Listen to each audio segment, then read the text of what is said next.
Everyone, Alan here. I'm back here in the part of my library with a lot of martial art books and self-defense books over here to my right on those shelves.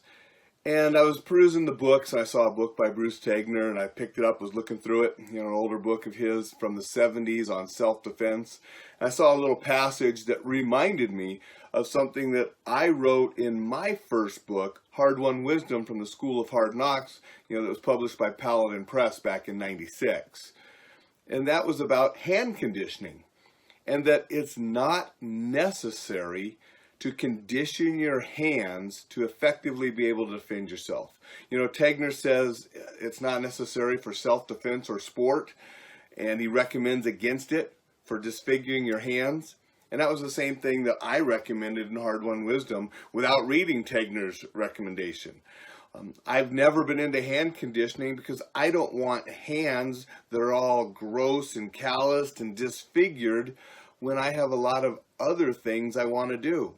I want to be pounding out on the keyboard to write more books and articles and things. Back then I was single and I didn't want the lady friends that I was going out with.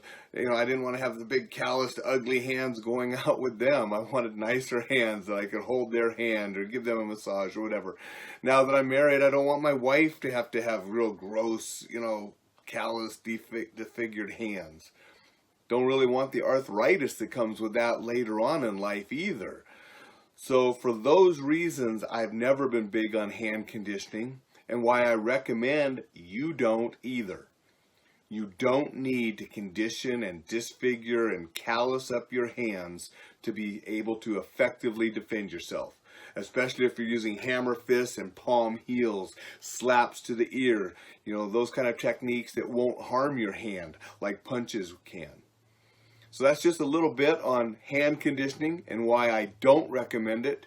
And having seen Tegner not recommend it way back when, and him being so prolific and, a pioneer in the United States and American martial arts, I'm with good company.